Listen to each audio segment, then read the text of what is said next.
Hi there. I'm Lynn. Yeah, the bartender. My sister told me I wasn't elegant enough to be at her wedding. She erased me from the guest list, from the family group chat, even from our childhood home. What they didn't know? That house? It still had my name on the deed. They called me just a bartender, but why were they all so eager to move into the mansion I paid the taxes on? They pushed me out quietly, hoping I'd stay silent. But what happens when the one you underestimated finally says no? The champagne flutes clinked with hollow cheer, but something in the air had already turned. I stood near the corner of the banquet hall, trying to look like I belonged there, like I hadn't just been introduced to Logan's family as my sister Lynn. She's a bartender. That word hung heavier than the crystal chandelier above our heads. Bartender. Like it wasn't a real job. Like I wasn't the one who had helped Gypsy cover rent during her first year of law school, or bought her groceries when she blew her stipend on manicures and concert tickets. I knew that tone when Gypsy said it. Light, dismissive, her smile too polished. She used it the way people say, "She's harmless." And Logan's mom, Wanda, let her gaze slide over me the same way you'd glance at a stain on your white carpet. Quick and impolite. I excused myself after 15 minutes.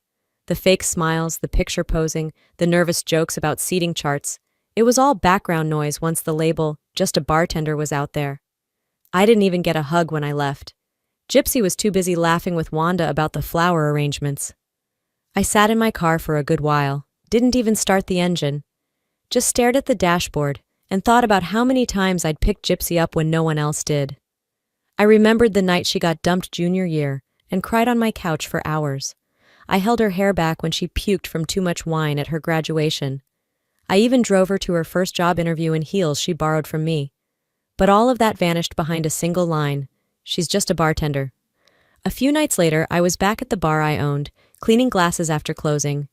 My bar was small, cozy, mostly regulars. No DJ, no gimmicks. Just whiskey, music, and familiarity. I'd built it from scratch. Took me 7 years to pay off the loan, but I did it. Without anyone's help. I was wiping down the counter when my phone lit up. A message from Gypsy. "Hey, sorry if things felt weird the other night. Wanda can be particular. I'm just trying to make a good impression." No apology, no ownership, just deflection, as always. It stung, but not in a surprising way. I was used to being the behind-the-scenes sister, the one who pays but doesn't pose, the one who gives but never gets credit. That night, I pulled out an old spiral notebook from the back office drawer. It had been collecting dust under receipts and menus. I started writing, not out of sadness, but clarity. I wrote down every time I'd covered for her, helped her, saved her, not to guilt her, not to use it against her, just to remember. Because something told me, if I didn't keep the facts straight, someone else was going to rewrite them for me. A week passed. The wedding planning was in full swing. I hadn't received any update about bridesmaid fittings or rehearsal dinners. When I texted Gypsy to ask about it, she replied, "We're still finalizing the list. It's been chaos." Right. The following Saturday, I drove over to drop off a box of things she'd left at my place months ago. When I got to her apartment, the door was cracked open. I heard voices, Wanda and Gypsy again. I mean, you don't want your big day cluttered by, people who don't exactly fit the vibe, Wanda said. Gypsy didn't respond, at least not loudly, but I didn't hear any protest. No, "Mom, stop," or "She's my sister," just silence. Complicit, cowardly silence. I didn't knock. I left the box at her doorstep and drove home. That night, I stayed up late going through old photos, birthdays, road trips, inside jokes. I paused on one, the two of us at a state fair, cotton candy in hand, laughing so hard we cried. That was before law school, before the Callahans, before vibes mattered more than people. I didn't cry, but something in me hardened, like a door quietly closing from the inside. The next morning, I got a call from one of our cousins, Krista. She sounded awkward. "Hey, just a heads up. Gypsy told Aunt Leah that you're not really coming to the wedding. She said you've been busy with, bar stuff." I clenched the phone. "Did she now?" "Yeah, I just wanted you to know. Thought maybe it wasn't true." I thanked her and hung up. I didn't feel rage. Not yet. Just something cold and steady forming underneath my ribs. Later that week, while I was placing a liquor order, another message popped in from Gypsy. Just confirmed the venue. It's going to be stunning. Wanda's covering most of it. I can't wait for you to see it. If you can make it. If I could make it. That was the moment I realized this wasn't just about a wedding. This wasn't about tablecloths and champagne flutes. This was about rewriting roles, erasing history. She was positioning herself as the woman from the clean slate family, not the girl raised on discounted groceries and second-hand uniforms. And in that version of the story, there was no room for me. I didn't respond. Instead, I opened my calendar, highlighted her wedding date, and wrote 2 words in red: stand by. I didn't know what I'd do yet, but I wasn't going to beg for a seat at a table I built for her in the first place. I didn't have a plan. Not yet. But the longer I stared at that red ink on my calendar, the more certain I became of one thing. I wasn't going to pretend like this was normal, like it didn't hurt, like being excluded from my own sister's wedding was just a simple misunderstanding. It was the following Thursday. I had just finished wiping down the tables at the bar, my body tired but my mind wound tight. The dinner rush had ended. A soft hum from the fridge compressor and the occasional honk from the street outside were all that filled the quiet. Then my phone rang. It was Gypsy. I stared at the screen a moment longer than usual before I answered. "Hey," I said, neutral. "Hey," she replied, drawing it out like this was a casual check-in, like nothing between us had shifted. "So, I wanted to talk to you about the wedding." My stomach tensed. "We've decided to keep it small," she said, like she was reading off a script. "Just immediate family and close friends." I stood there, still holding a towel, my hand frozen mid-wipe. Aren't I immediate family? There was a pause, so quick you'd miss it if you didn't know her. But I did. "Well, yes, of course," she said, but the tone was soft, guilty. "It's just, Wanda thinks it'll be more elegant if the guest list stays tight. You know, intimate." "Elegant?" I echoed. "Yeah, like, polished, less chaotic." "And I'm chaotic?" I asked, my voice sharper now. No, it's not about that. It's just, seating is tricky, and Logan's family, they're kind of particular."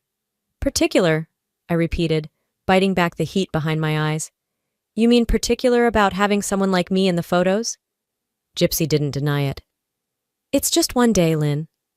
One day that apparently defines our relationship." Her voice dropped into that fake sweet register I knew too well. "Don't make this about you."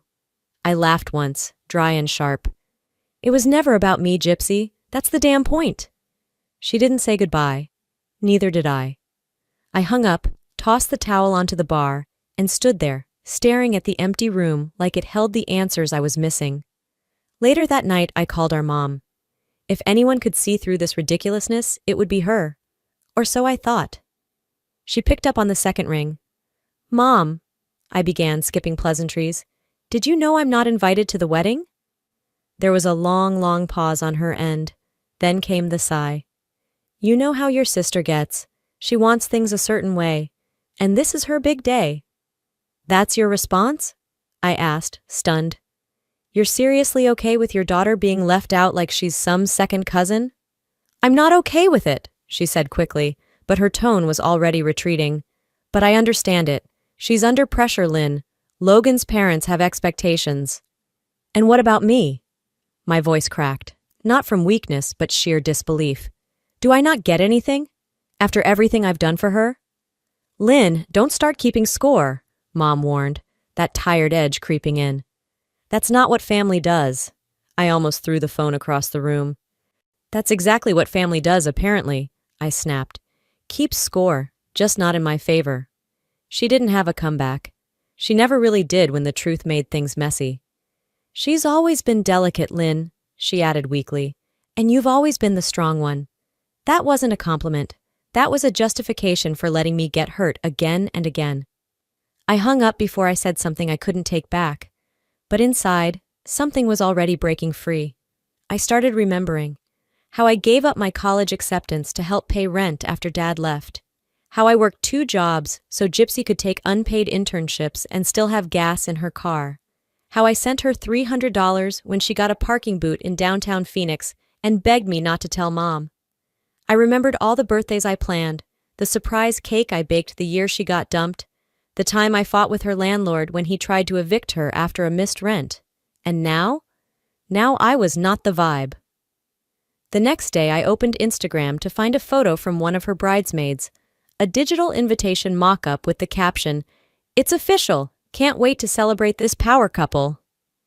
The guest list was visible in the screenshot. I zoomed in. There were people on there I hadn't spoken to since high school. Distant cousins, her college sorority sisters, a few coworkers I didn't even know she still talked to. But not me. I searched again. Nothing. I scrolled down to the comments.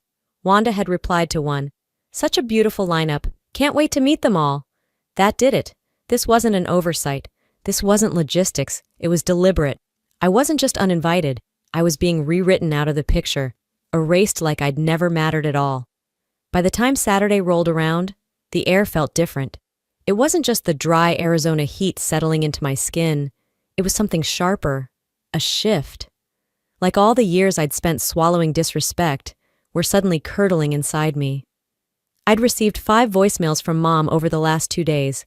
She didn't mention the wedding fallout directly, just her usual passive-aggressive tactics.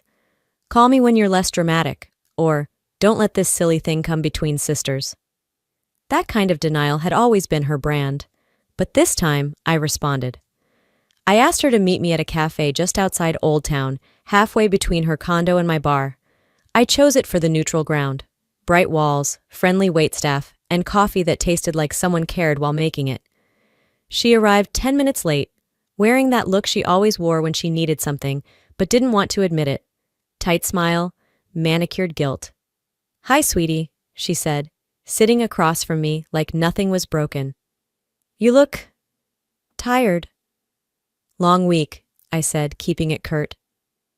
After a few sips of iced tea and small talk about weather and traffic, she finally got to it.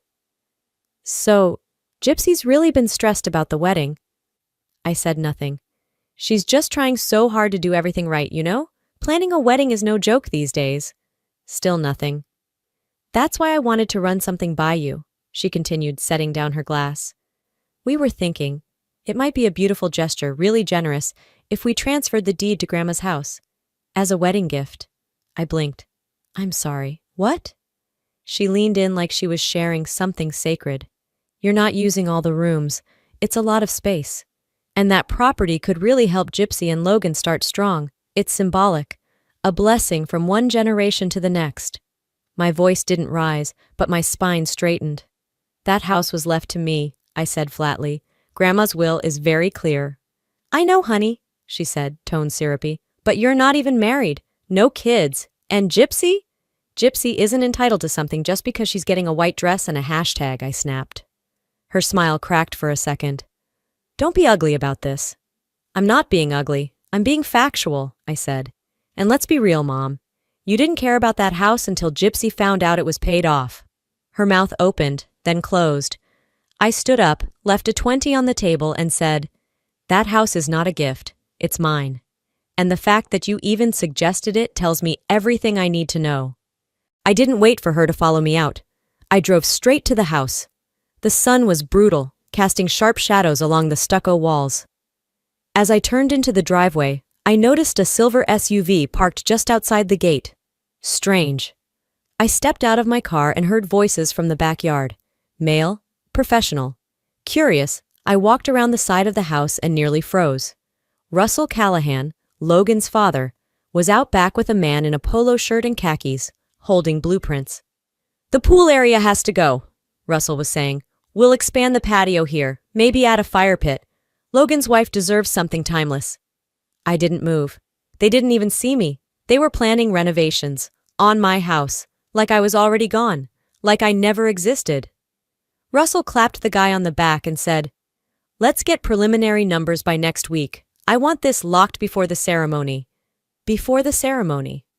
I walked away before they noticed me. I couldn't trust my voice yet. That evening I called Krista. If anyone would shoot straight, it was her. "Hey," I said, pacing the kitchen with a beer in my hand. "You got a minute?" Please, she muttered. This family always gives me something to drink over. I laughed, but only a little. I need to ask you something. Were you ever officially invited to the wedding? She snorted. Not after the bridal brunch. Wanda said they were recalibrating the guest list. Translation: trimming the parts that didn't sparkle on Instagram. I leaned against the fridge. You too? Oh yeah, I heard Wanda tell Gypsy. Anyone who reminds them of where they came from should be left out. The words hit like cold water. This wasn't just a snub. It was erasure, carefully curated, deliberate. This isn't personal, Krista added. It's strategic. You're not just a bartender to them, Lynn. You're proof. Proof that their fairy tale is fake. I didn't reply. I didn't need to. That night, after I locked up the bar, I went home, opened my laptop, and logged into the county assessor's site. I pulled up the property deed. My name stared back at me in bold. Lynn Delaney, sole owner, no liens, no shared titles. I clicked through the PDFs, scanned the notarized documents, and smiled. They wanted a wedding gift? They'd get one they'd never forget. I closed the laptop slowly, like the weight of the screen held the weight of the decision I'd just made. I didn't slam it. I didn't pace. I just sat there in the dim light of my office, the hum of the ice machine in the back of the bar playing like white noise in my ears. Then the phone rang. The name on the screen made me pause. Dad. Dennis rarely called. He was the type of man who let Mom handle the messy stuff, emotions, disputes, apologies. His presence was always quieter, a passive force that preferred looking the other way than facing anything head-on. I let it ring once more, then answered. Hey. Hey, sweetheart, he said, like nothing had happened. You got a minute? I leaned back in my chair. Sure. He cleared his throat like it hurt. I just wanted to touch base. Gypsy, she's feeling overwhelmed. You know how she gets. She's also uninvited me to her wedding and tried to move into my house behind my back. A pause. Well, I don't know all the details, but your sister's under pressure. Wanda's got these expectations, and Logan's family is... they're old school. Old school doesn't mean cruel, I replied, voice even. I'm not saying she's right, he said quickly. I was thinking, maybe there's a middle ground. What if you let her use the house?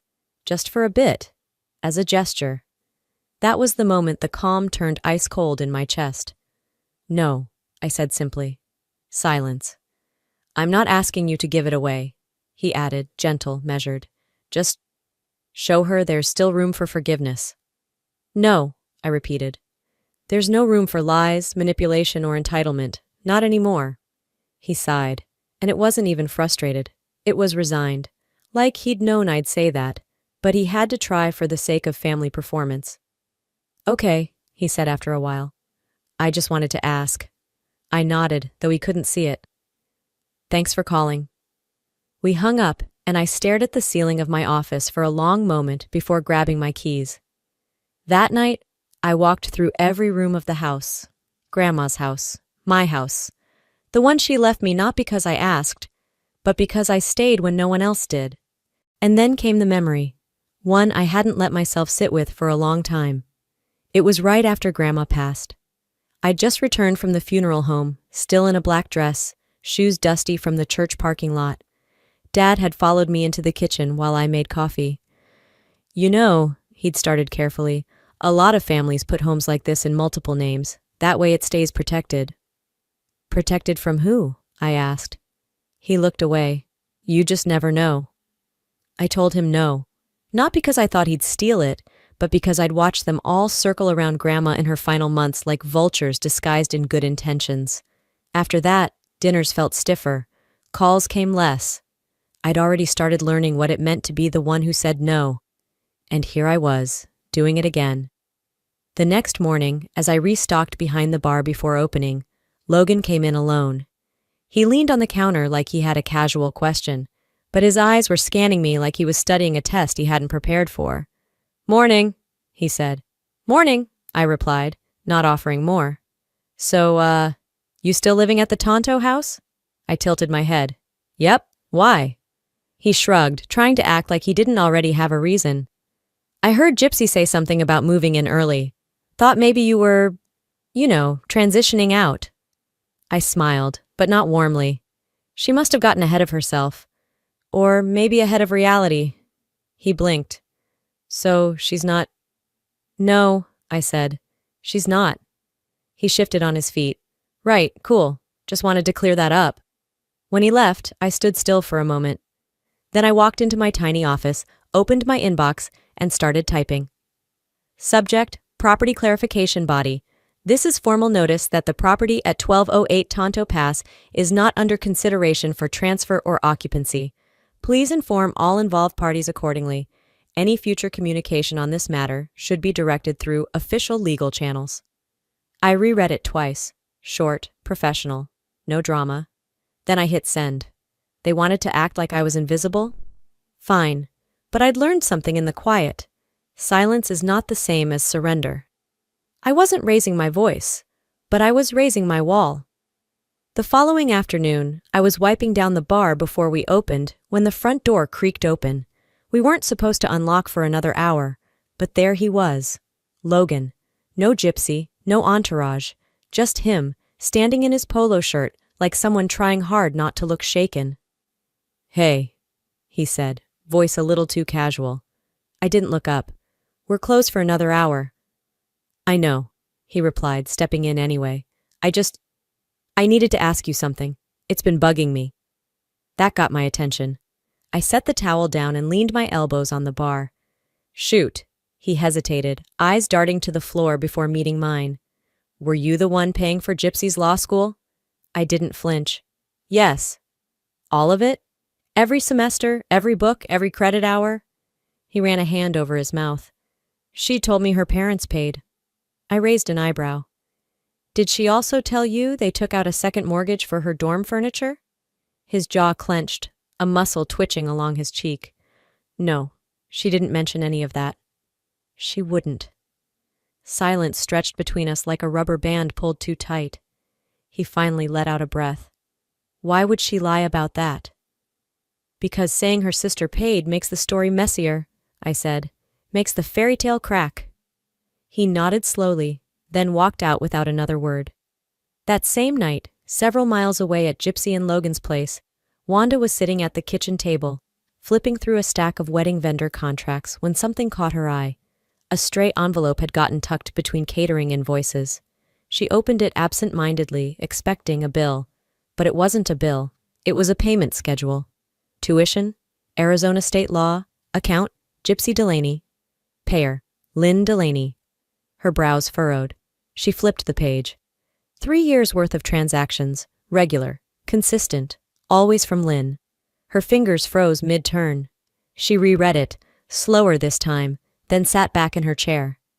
The timeline didn't lie, and neither did bank records. By morning, it had already traveled like wildfire through the hidden channels families used to talk without ever admitting they were talking. I knew something had shifted when Marla, Gypsy's maid of honor, unfollowed me on Instagram. But the real signal came when Logan came back. Not to the bar this time, but to my apartment just after sunset. I opened the door, already guessing why he was there. She said you insisted, he started without greeting. That she didn't ask for help, that you wanted to feel needed. I crossed my arms. That's a story people tell when they don't want to admit how much they took. He looked tired. She let me believe you were bitter, dramatic, petty, said you were obsessed with looking like the hero. And yet, I said softly, she let me foot the bill. Quietly. For 3 years. He nodded, shame creeping into his voice. She never even told me your last name was on those loan forms. I didn't say, you should have asked. I didn't need to. The air between us said it for me. After he left, I returned to my desk. My hands moved before my brain even caught up. Subject: cease misuse of identity and property body. To Gypsy Delaney, Darlene Delaney. This message serves as a formal warning. Any continued reference to my name, address, business, or property for the purpose of social appearances, representation, or assumption will be considered intentional misrepresentation and may result in legal consequences. This includes, but is not limited to, claiming residency at 1208 Tonto Pass, referencing financial support not authorized for public disclosure, suggesting business affiliations with Ember Bar.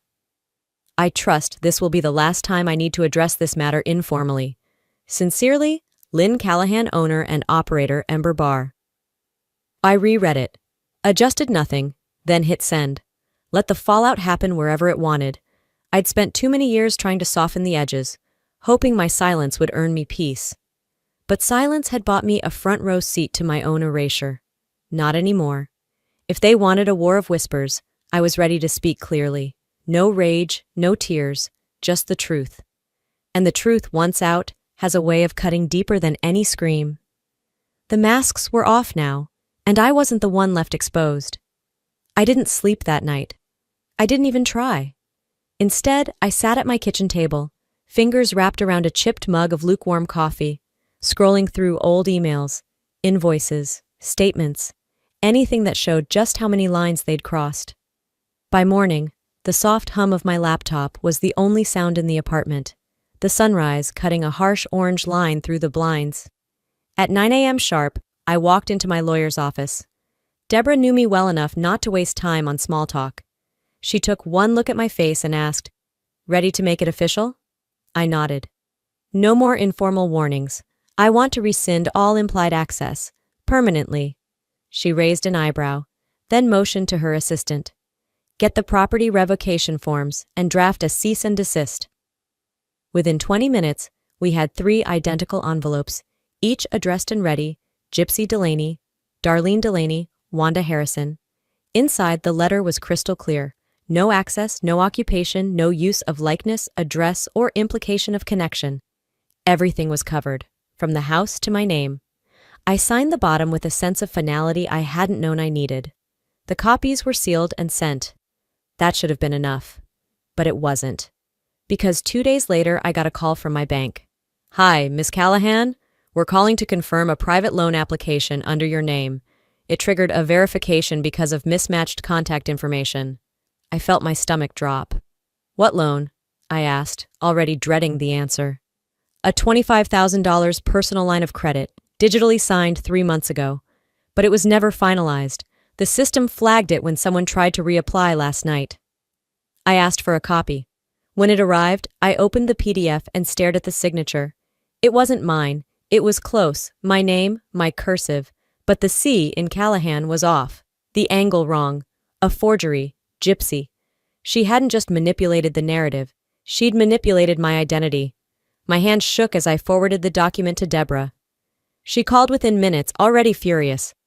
"This is bank fraud. We'll press charges if you want to move forward." I didn't respond right away. I just kept reading the fake form, the way someone stares at a betrayal that's too intricate to be spontaneous.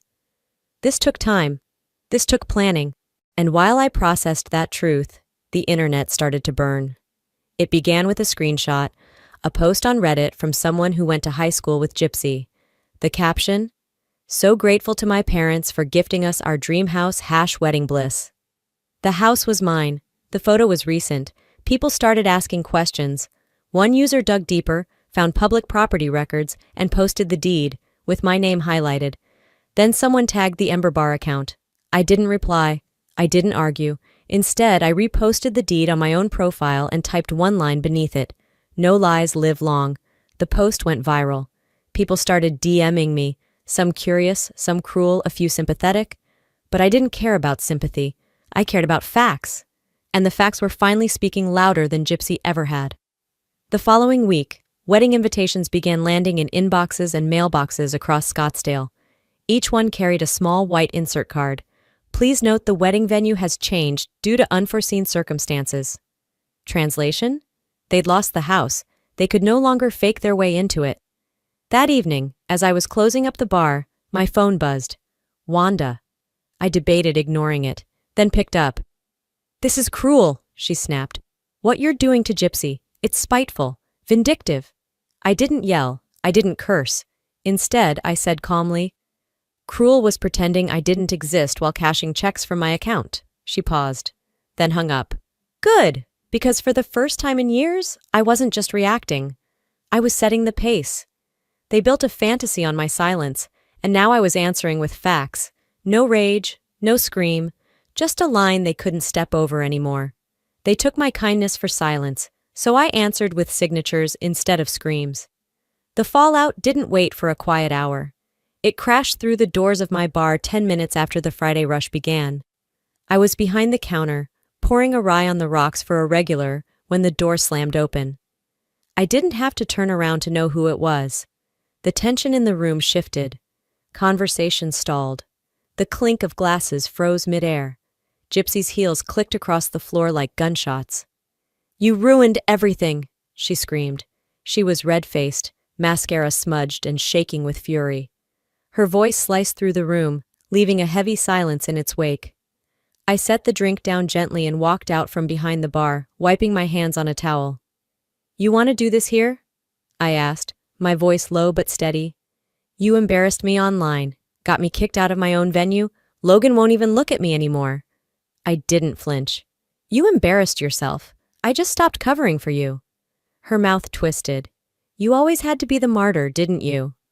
"No," I said. "I was just the one paying the bills while you played make-believe." Her eyes darted to the crowd watching. "You're a bitter bartender. That's all you'll ever be." "And yet I own the house you tried to steal," I replied coolly. "Guess being just a bartender comes with perks." A few chuckles rippled through the room. She spun around and stormed out, but not before hurling one last dig. "You'll die alone, Lynn." I didn't respond. She wanted chaos, a breakdown, a scene. I gave her boundaries. Later that night, just as I was locking up, I saw a shadow at my gate. Darlene, waiting like a ghost from a past I no longer served. She wore a trench coat too heavy for the evening heat, arms crossed like she was holding herself together. "Can we talk?" she asked. I didn't move to open the gate. "You're already here." She stepped closer to the bars. "I just wanted the family to look good, for once." I tilted my head. "You mean you wanted the illusion of family to look good?" "Lynn," she whispered, "you turned Logan against her. You've destroyed her." "No," I said. "He saw the truth. I just stopped hiding it for you."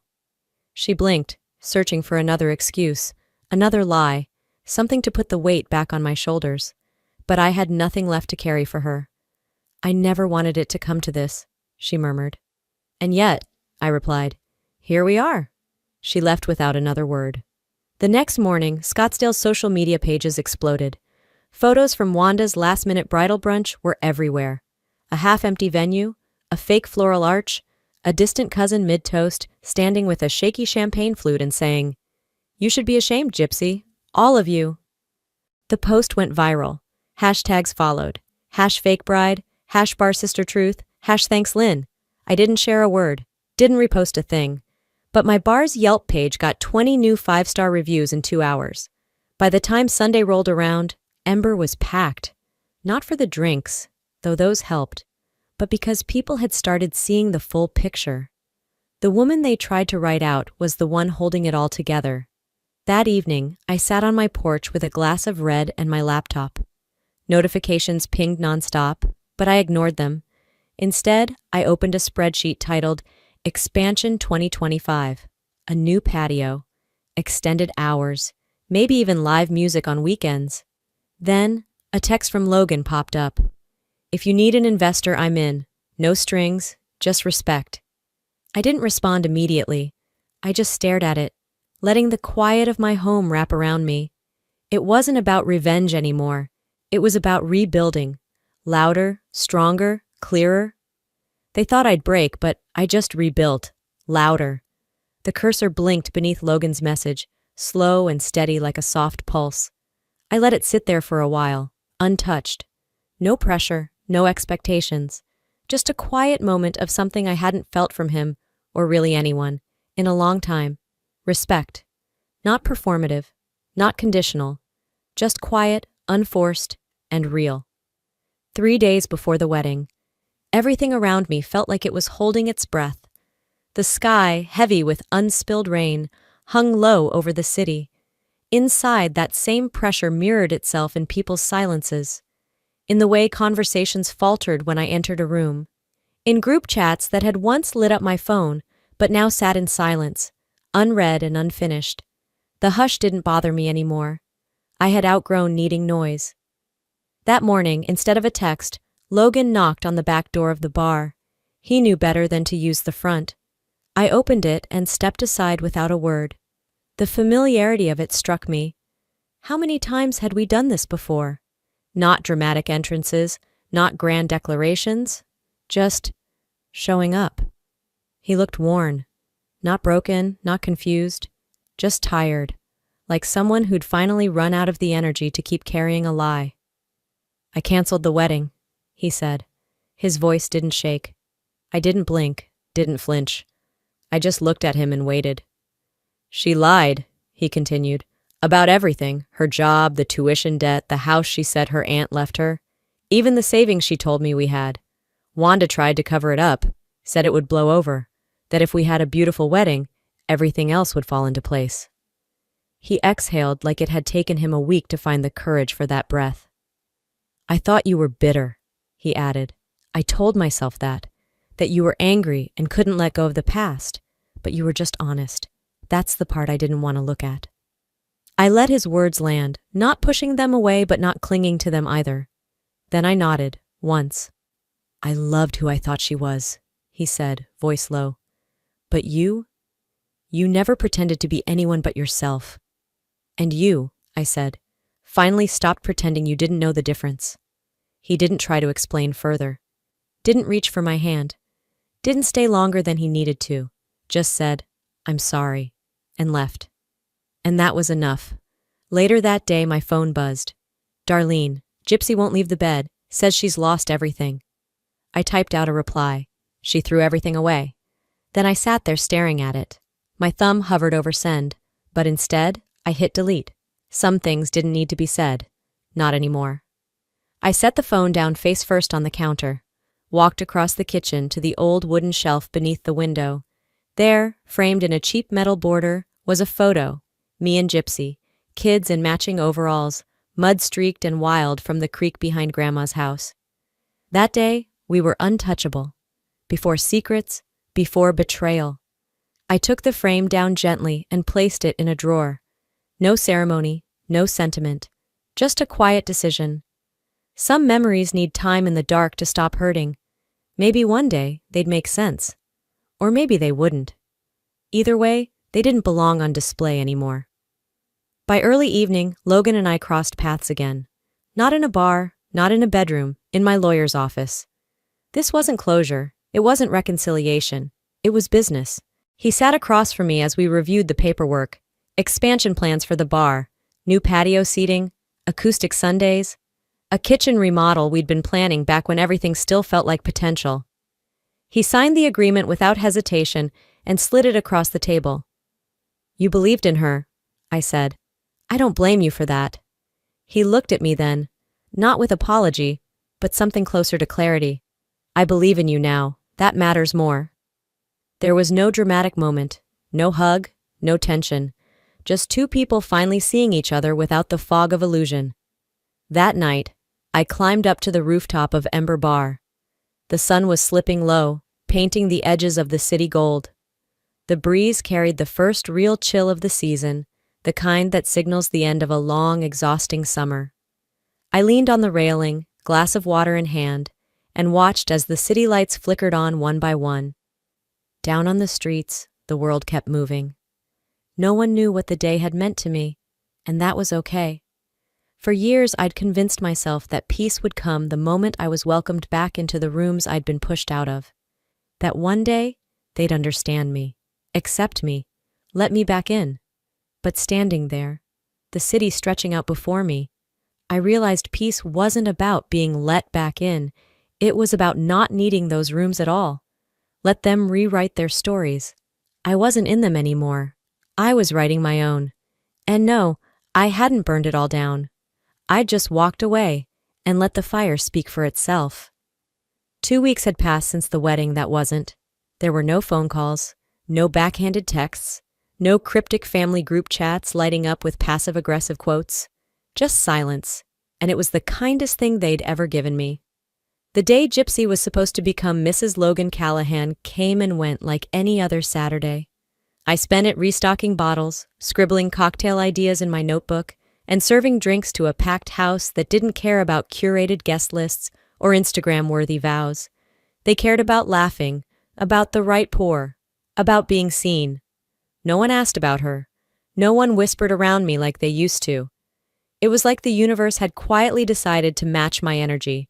No more performing, no more pretending. The truth had done its job. And now, I had mine. Krista dropped by the next morning with fresh bagels and the kind of hug that doesn't ask for anything in return. "She's back with your mom," she said over coffee. "Haven't seen either of them at the store in days." I just nodded. No witty reply, no biting remark. Apparently, Russell had stepped back from all things Callahan. Wanda had turned her focus toward local charity events, still smiling, still networking, still pretending her legacy wasn't unraveling thread by thread. The house sat empty. Sometimes I drove by it on my way to the supplier. The yard was overgrown, the shutters half closed. It looked like a forgotten stage after the actors had gone home, and that suited me just fine. A week later, we hosted brunch on the new patio. Just a few tables, mismatched chairs, string lights from Etsy I'd strung up myself. Krista came again, this time with her partner and their twins. A couple of my cousins showed up too, the ones who had quietly distanced themselves from the drama, but never from me. Even Logan dropped by, not with flowers or apologies, but with a signed vendor contract and a fresh batch of coffee beans from a roaster downtown. We toasted with black coffee and scrambled eggs. It wasn't glamorous. It was better. Real. Simple. The kind of morning you don't post about but remember anyway. "You okay?" Krista asked me once the tables were cleared and the laughter died down. "I'm good," I said, and meant it. She smiled. "You look it." That night, after everyone had left and the patio lights were turned off, I went upstairs to my apartment. There was a box in my closet I hadn't touched in years. It held old photos, drawings, notes passed between us in middle school, a charm bracelet we both wore until Gypsy traded hers for something more adult. I didn't open each item. I didn't cry. I just placed one more thing in it. The wedding invitation, the one that never had my name on it. Then I closed the lid, slid it to the top shelf, and left it there. I didn't do it out of anger. I did it to remember. Because forgetting isn't healing, it's erasing. And I wasn't erasing anything anymore. Not myself. Not the past. Just placing it where it belongs. Behind me. I didn't need revenge. I just needed to remember who I was. And this time, I'm not forgetting. Sometimes, standing up for yourself doesn't look like a fight. It looks like silence, boundaries, walking away, without needing anyone to chase you. I used to think family meant unconditional love, that no matter how much I was overlooked, if I just kept showing up, kept giving, kept sacrificing, maybe one day they'd see me. But here's what I've learned. You don't have to burn yourself down to keep someone else's version of family warm. You are allowed to be the one who says enough. You are allowed to protect what you've built, even if it means letting go of people you thought would always be there. And to anyone watching this who's ever been erased, used, or made to feel small, you are not invisible. You are not overreacting. You are not just a bartender or just anything. You are the author of your own story. And sometimes, the bravest thing you can do is simply to stop apologizing for writing it your way. Now, I'd love to hear from you. Have you ever walked away from a relationship or a situation that no longer saw your worth? Do you believe cutting ties can be an act of love for yourself? Let's open up in the comments, share your story, your thoughts, or even just where you're watching from. If this video spoke to you, type 1 in the comments to let me know it reached you. If it didn't, I want to hear that too. Tell me why. It helps us grow. And if you're comfortable, drop your city or state. I'd love to see where you're tuning in from.